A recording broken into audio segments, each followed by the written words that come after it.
The afternoon sun was warm, but under the thick roof of pine trees in the state forest, the air was cool and carried the smell of damp earth and old leaves. Sergeant Rourke walked along a worn path, his boots crunching softly on the ground. By his side, his partner moved with a quiet, powerful grace. This was Axel, a German shepherd whose shoulders were level with the man's hip. Axel's coat was a mix of dark and light brown, like shadows and sunlight, and his eyes were a deep, watchful brown. He was focused, his nose constantly testing the air, but his body was relaxed. This was just a normal day, a normal job. They were not alone in the woods today. A little way off, Officer Cruz and her own dog, Kova, were working through the same exercise. Kova was a bit younger than Axel, with a sleeker build and ears that seemed to catch every tiny sound. The two officers were friends, and they often trained together to keep their skills and their dog skills razor sharp. Today's drill was simple. Find a piece of clothing hidden in the woods that had the scent of a volunteer missing person. It was routine, almost boring in its familiarity. Rourke gave Axel's favorite toy, a well-chewed blue rubber ball, to a fellow officer. This officer would hide it somewhere in the sprawling woods. The game for Axel was to find the ball by following the unique scent of the officer who had handled it. It was a fun way to practice the serious work of tracking a human being. Ready? Rourke asked, looking down at Axel. The dog's tail gave a single steady wag. He knew what was coming. Rourke held the officer's hat under Axel's nose. Seek Axel, find him. With that command, Axel's whole world narrowed to scent. He dropped his head, his powerful nose sweeping back and forth across the forest floor like an expert painter with a brush. He moved with purpose, leading Rourke off the path and into a tangle of ferns. He was working, his mind busy solving the puzzle of where that particular smell was coming from. For the first 20 minutes, everything was perfect. Axel picked up a trail, lost it near a small creek, found it again, and pushed deeper into the forest. Rourke followed, a proud smile on his face. His partner was the best at this. But then something changed. It was so small that a person would have missed it completely. Axel was following a scent line near a patch of muddy ground when he suddenly stopped. He lifted his head from the earth. His wet nose twitched, not at the ground, but at the air. His ears, which had been relaxed, swiveled forward and became perfectly still. He stood like a statue, every muscle in his body tense. The happy focus of the game was gone, replaced by a different kind of intensity. Rourke frowned. "What is it, boy?" "Find the ball. Seek." Axel ignored him. He took a few slow steps to the left, still sniffing the air. He let out a soft sound, not a bark, but a low whine that seemed to come from deep in his chest.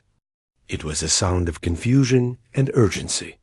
Rourke had heard that whine only a few times before, always in real situations, never in training. At that same moment, from a clearing about 100 yards away, Officer Cruz's voice cut through the quiet. "Kova? Hey, focus girl. What are you doing?" Rourke looked over. He could see Kova through the trees. She was also standing perfectly still, her head high, her own nose testing the same breeze. She wasn't listening to Cruz's commands to return to the exercise. Both dogs, trained differently by different people, were locked on to the exact same invisible thing. A cold feeling, completely separate from the forest chill, touched the back of Rourke's neck. This was wrong. Dogs didn't break their training like this for no reason. The hidden ball and the officer's scent were forgotten. They were smelling something else, something that screamed at their instincts louder than any game. He looked at Axel's face. The dog's eyes were no longer on him. They were staring into a thick, shadowy part of the woods where the trees grew close together. Axel looked back at Rourke, then back into the woods. The message was clear. Asterisk this way. Not the game. This. Officer Cruz made her way over, looking as confused and concerned as Rourke felt. Kova stayed by her side, but the dog's body was a straight line of tension, pulling toward the same place Axel was focused on. Your guy doing this too? Cruz asked, her voice low. Yeah, totally off script. This isn't the training scent, Rourke replied, unclipping the leash from Axel's harness. In a real search, the dog needed freedom to work. The two handlers shared a long look. No more words were needed. The routine of the day was over. Something real was happening. Cruz gave Kova a similar freedom. Rourke knelt beside Axel, putting a hand on the dog's strong shoulder. He didn't give the command for the training exercise. He gave the command for real work. Axel, he said, his voice firm and calm. Find. With that one word, Axel exploded into motion. He didn't go back to the ground scent for the ball. He surged forward, head still high, following the new troubling smell that rode the wind. Kova was right beside him, the two dogs moving as a team they had never trained to be. They weaved through the trees, their pace fast but controlled. The men followed, their own senses now wide awake, the peaceful forest suddenly feeling like a very large and very quiet place where anything could be hidden. The crunch of their footsteps and the quiet panting of the dogs were the only sounds, as the four of them moved deeper into the heart of the woods.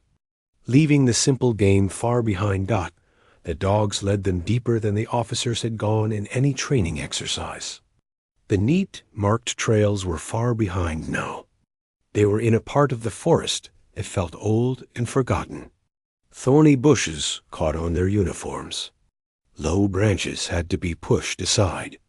The sunlight that trickled down here was weak and pale, making everything look gray and green. Axel and Kova never hesitated. They moved with a single-minded purpose that was both impressive and frightening. Their noses were still in the air, catching a scent that the humans couldn't begin to smell. It was like they were connected to an invisible thread, and they were pulling the men along it, faster and faster. Officer Cruz had to stop for a second to pull a vine from her boot. This doesn't feel right, she said, her voice a little breathless. What could be out here that's got them so worked up? Sergeant Rourke just shook his head, his eyes never leaving the dogs. He was thinking of all the things it could be. A wounded animal, maybe. Or worse, a wounded person. The low whine Axel had made back, there wasn't a sound for chasing squirrels. It was a sound for trouble. The land started to slope down into a ravine. The air grew cooler and damper. The sound of their own movements seemed louder here, the rustle of leaves, the snap of a twig. Then the dogs slowed down. Their fast trot became a slow, careful walk. Their bodies were so tense they seemed to vibrate. The hair along Axel's back was standing up a little. They came around a thick cluster of pine trees, and there it was. A shack. It was small, maybe the size of a garden shed, built from rough, dark wood that was almost black with rot and moss. One window was broken. The door hung open on one rusty hinge, swaying just a little in the breeze. It looked like no one had been near it for years, but the dogs didn't think so. They stopped about 50 feet away. Both of them were staring hard at the shack, but their heads were turned, their noses pointing to the side of it. They weren't interested in the building itself. They were interested in what was behind it. Rourke put a hand on his radio out of habit. He pressed the button to call it in. All he heard was a harsh, constant crackle of static. No signal. They were in a dead zone, down in the bottom of this ravine. He looked at Cruz and saw she had already tried hers.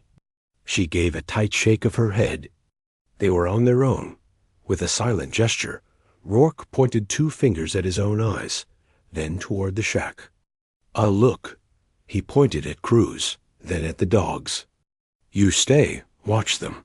She nodded, her hand resting on Kova's back to keep her steady. Rourke moved forward, not toward the creepy open door, but around the side, following the dog's line of sight. His heart was thumping hard against his ribs. Every step was careful and quiet. He unsnapped the strap on his holster, just in case. Hoping with every part of him he wouldn't need it, he peered around the back corner of the shack dot, and for a second, his brain refused to understand what he was seeing. There was a large old oak tree. Its roots were like giant fingers digging into the earth. And there, chained to one of those thick roots, was a child, a little girl. She was sitting on the ground, curled into a small ball. Her clothes were dirty and too light for the cool air. One of her ankles had a thick metal cuff around it, attached to a chain that was wrapped around the tree root and fastened with a heavy padlock. An empty plastic bowl, the kind you might feed a dog from, sat on the ground just out of her reach. The scene was so wrong, so impossible, that it made Rourke feel dizzy. The air left his lungs in a quiet rush. The girl had heard him. She slowly turned her head. Her face was pale and smudged with dirt. Her eyes were huge, dark circles in her small face. But the worst part was her expression. There was no crying, no scream. She looked at him with a flat, empty kind of fear. It was the look of someone who was all out of hope, who had been scared for so long that the fear had just worn her down to nothing. She didn't reach out. She didn't say a word. She just stared, and then she slowly turned her face away and pressed it back into her knees, making herself even smaller. It was like she was trying to disappear. "Hey," Rourke said softly, his voice coming out rough. "Hey, it's okay. We're police. We're here to help you." He took a careful step forward, Dot, at the sound of his voice. The girl flinched so hard, it was like she'd been shocked. She squeezed her eyes shut. Rourke stopped moving. He knew if he rushed toward her, in her state, she might panic. He might terrify her even more. He needed Cruz. He needed the bolt cutters from her patrol bag. But more than anything, he needed to not scare this little girl. He turned and waved Cruz over urgently. When she came around the corner and saw, her hand flew to her mouth. Her eyes went wide with shock. For a second, she just stood there, frozen. Then the training kicked in. She quickly slipped the heavy bag from her shoulders. The movement, the sight of two big strangers now, was too much for the girl. She let out a tiny, broken sound, almost like a whimper, and tried to shuffle backwards, but the chain pulled tight. She was trapped, and she knew it. This is when it happened. This is when the day turned from a rescue into something else. Dot Officer Cruz was kneeling, opening her bag to get the cutters. Rourke was trying to figure out how to get closer. The girl was shaking, her breath coming in little hitches. Axel, who had been waiting with Cruz, watched this all from a few feet away. He saw the scared little person. He saw his handler's worry. He didn't hear a command. He just seemed to understand what was needed. Slowly, calmly, the big German shepherd lay down right where he was. He didn't look at the girl directly, which can feel threatening to a scared animal or person. He lay on his belly, put his head down on his paws, and let out a long, soft sigh. He made himself small. He made himself harmless. Kova, watching Axel, did something even more amazing. She didn't lie down. She took one slow, gentle step at a time toward the tree. Her tail gave the smallest, most careful wag. She ignored the empty bowl completely. She walked right up to the girl, who was watching her through a curtain of her own hair. Very slowly, Kova lowered her head and gently, so gently, nudged it onto the girl's lap. The girl went completely still. Then, a tiny, dirty hand uncurled from her knee. It trembled in the air for a moment before it slowly came to rest on top of Kova's head. Her fingers sank into the soft, warm fur. She didn't look at the officers. She looked down at the dog. And for the first time, the terrible emptiness in her eyes shifted, just a little, replaced by a flicker of confusion, and then the smallest hint of something that wasn't fear. It was contact. It was comfort. The officers held their breath. The rescue could now begin. The world in that shadowy space behind the shack seemed to freeze for a long moment. The only movement was the girl's small hand slowly stroking Kova's head, and the steady rise and fall of the dog's breathing. The officers stood very still, afraid that any sudden noise or motion would break this fragile new connection. Sergeant Rourke finally let out the breath he'd been holding. He locked eyes with Officer Cruz. They didn't need to speak. They had a plan that worked in two parts, and the dogs had just completed the first, most important part, making contact. Now it was their turn, but they had to be as careful as the dogs had been. Cruz nodded, understanding.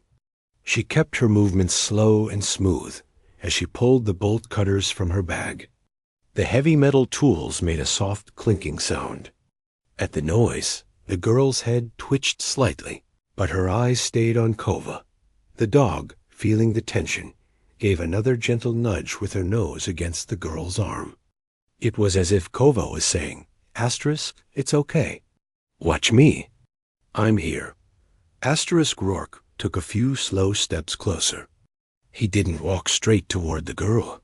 He walked a wide half-circle so he could approach the tree root and the padlock from the side, keeping a little distance between himself and her. He didn't want to loom over her.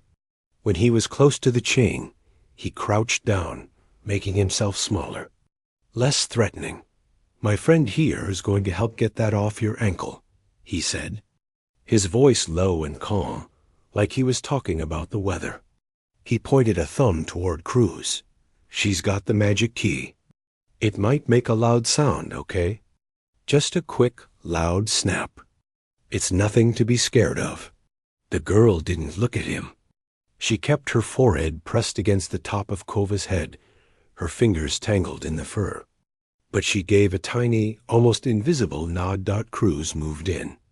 She positioned the heavy jaws of the bolt cutters around the chain link closest to the cuff. She glanced at Rourke, who gave a small nod. She took a firm grip, braced herself, and squeezed the handles together with all her strength. Asterisk, asterisk, SNI, K, clang. Asterisk, asterisk, the sound was shockingly loud in the quiet forest. The chain link snapped apart, and the cut end fell to the ground with a dull thud. The girl jumped. A full body flinch, and a small gasp escaped her lips. Kova instantly licked her hand. Axel, still lying a few feet away, lifted his head but didn't move. He was watching everything. The metal cuff was still locked around her ankle. Cruz carefully examined it. It wasn't a proper handcuff. It was something heavier, older, with a hasp that the padlock had been threaded through. Now that the chain was gone, they could see the raw red skin underneath. It wasn't bleeding badly, but it was angry-looking and bruised. "Okay, sweetheart," Cruz said, her voice soft. "One more. For this ring right here. Then you're free." She positioned the bolt cutters on the hasp of the cuff. Another deep breath. Another powerful squeeze. Asterisk, asterisk, clang. Asterisk, asterisk. This time, the sound was followed by a different noise. A soft, metallic rattle as the broken cuff fell open and slipped from the girl's thin ankle, landing in the leaves. The physical tether was gone. For a second, nothing happened.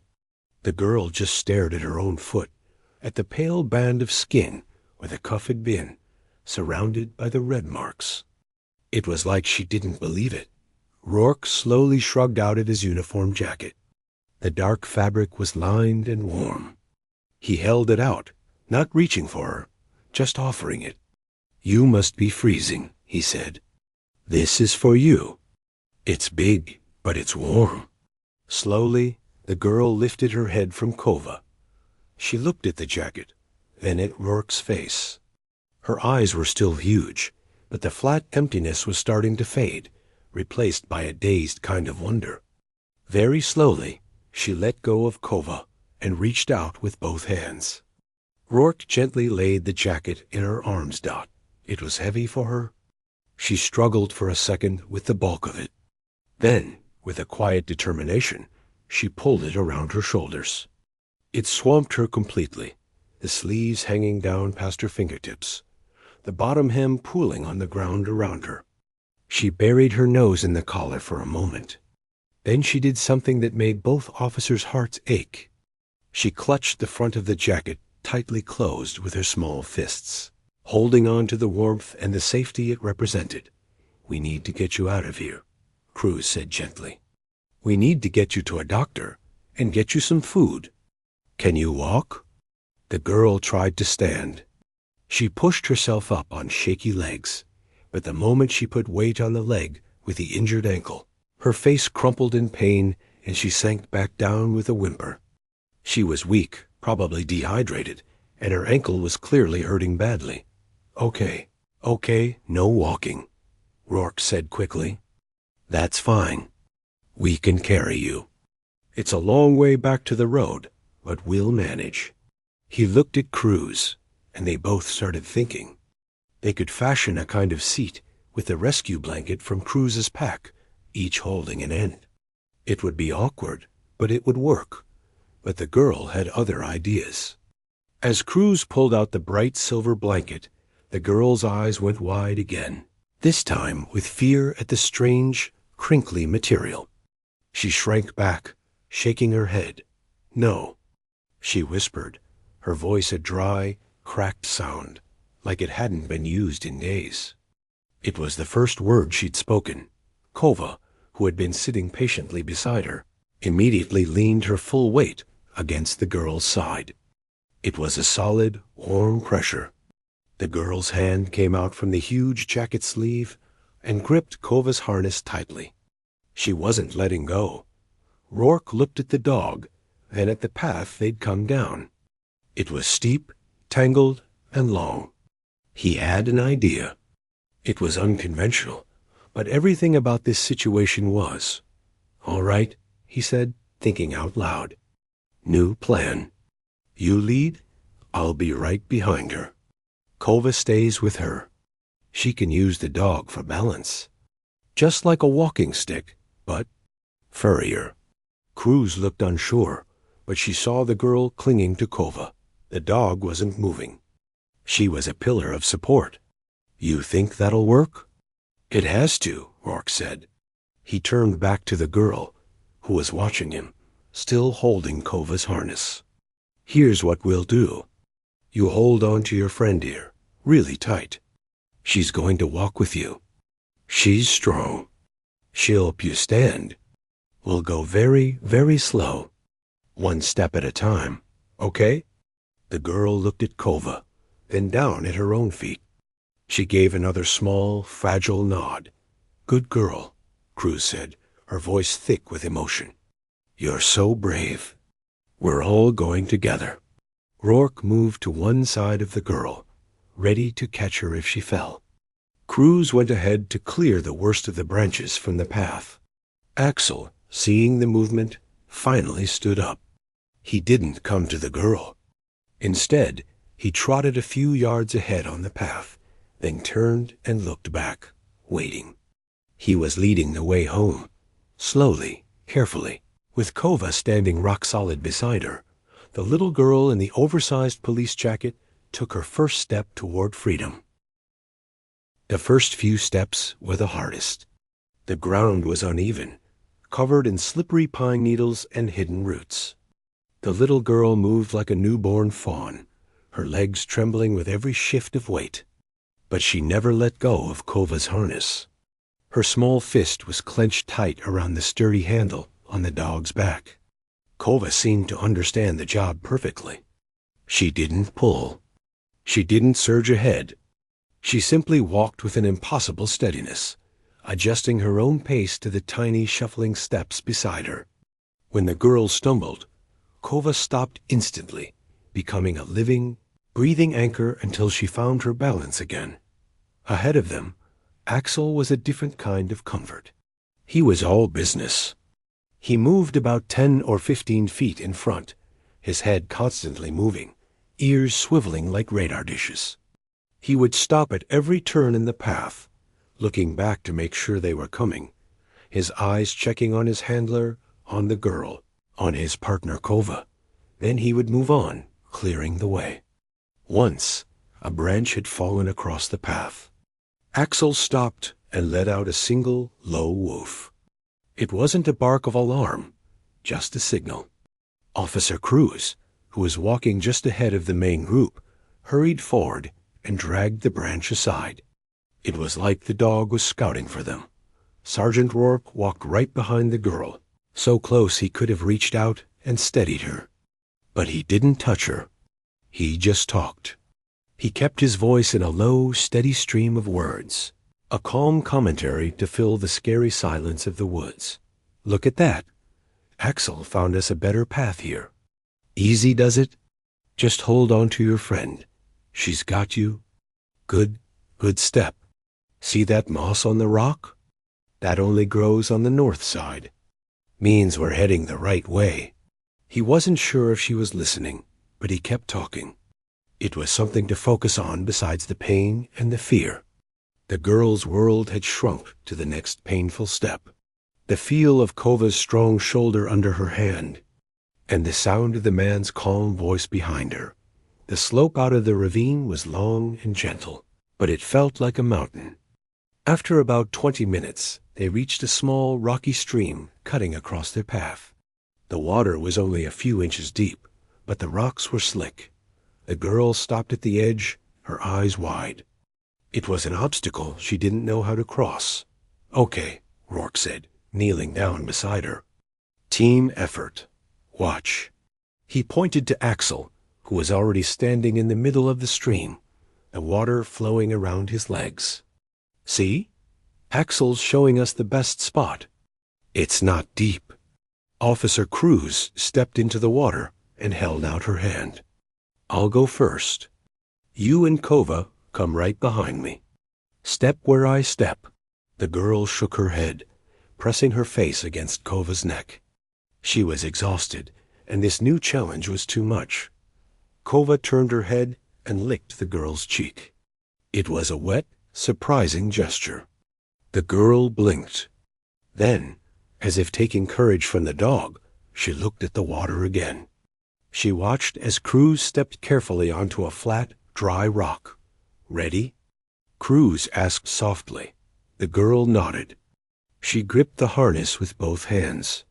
Kova stepped forward into the stream, her paws sure and steady on the rocky bottom. The girl had to follow. She put one foot on the first rock, then the next, leaning heavily on the dog. The cold water seeped into her worn-out shoes, but she didn't seem to care. She was focused on moving with Kova, mirroring the dog's movements. Step, pause, step. With Cruz guiding and Kova supporting, they made it to the other side. When her feet found dry ground again, the girl let out a small, shaky sigh that was almost a sob of relief that the journey went on like this. They would walk for a while in quiet, the only sounds their breathing and the crunch of leaves.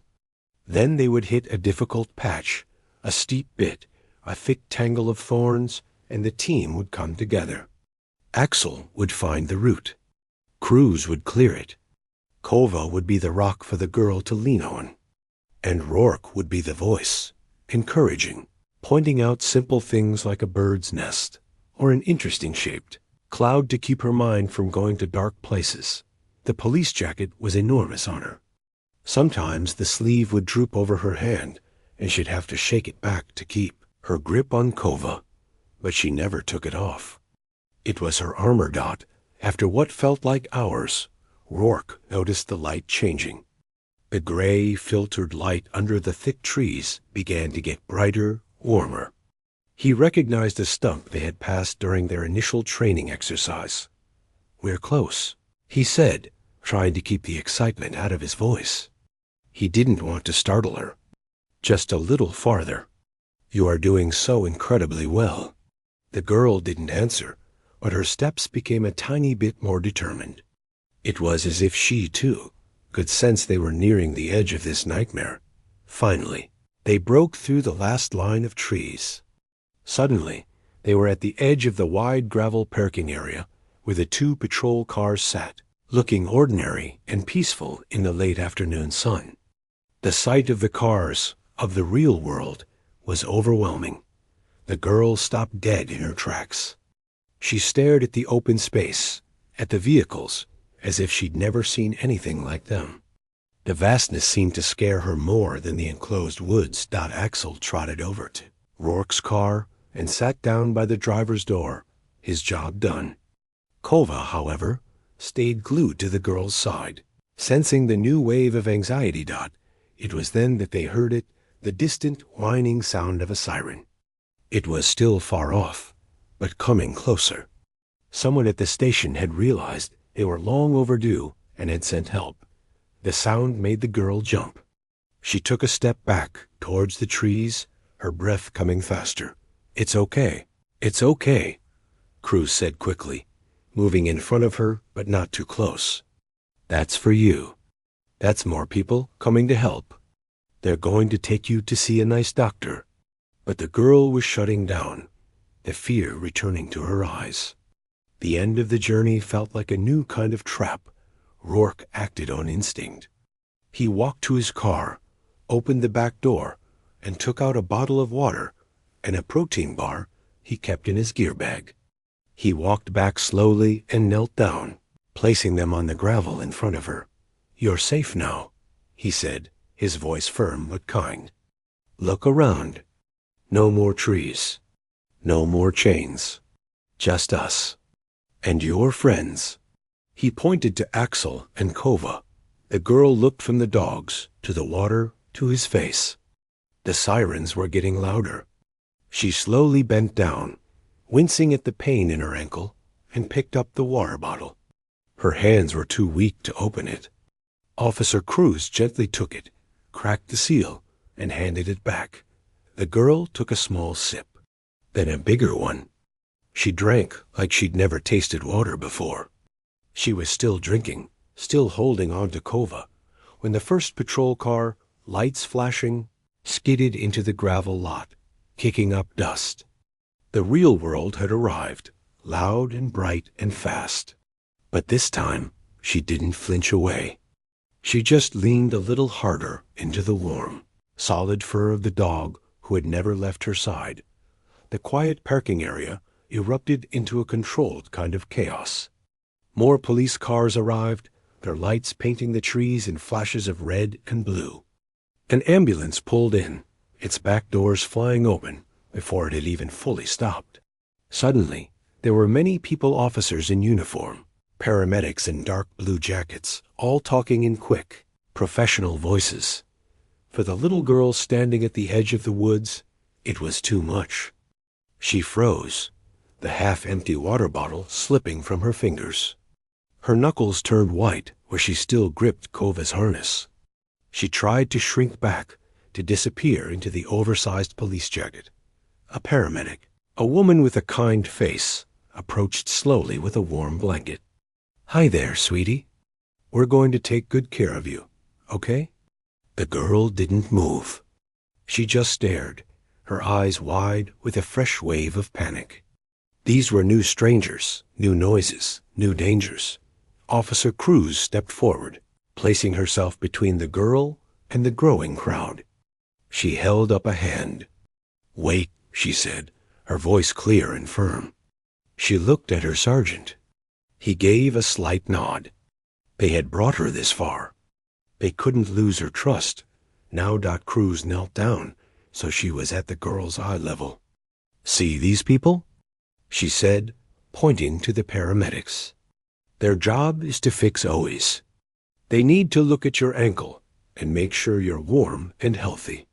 But you don't have to go alone." She put a hand on Kova's back. "Your friend can come too." "How about that? Kova can ride with you." The girl's eyes flicked from Cruz's face to Kova and back. She gave the smallest nod. One of the senior paramedics started to object. "Ma'am, Protocol doesn't really allow for a dog in this. Sergeant Rourke cut him off, his voice leaving no room for argument. The dog stays with her.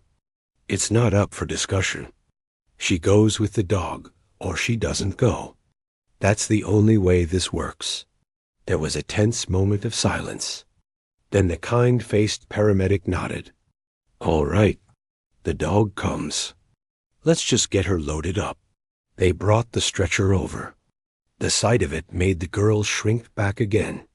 But Kova, as if guided by an invisible command, walked right beside it. When the paramedics gently helped the girl sit on the stretcher, Kova stood right there, her head level with the girl's hand. As they wheeled her across the gravel, Kova walked in step beside the rolling stretcher, a constant, furry companion. They lifted her into the back of the ambulance, and with a little boost from Cruz, Kova jumped smoothly up and in, settling on the floor right next to the stretcher. From the ambulance doors, the girl looked out. Her eyes searched the crowd until they found Sergeant Rourke and Officer Cruz standing together. For a second, just a second, her gaze locked with theirs. It wasn't a smile.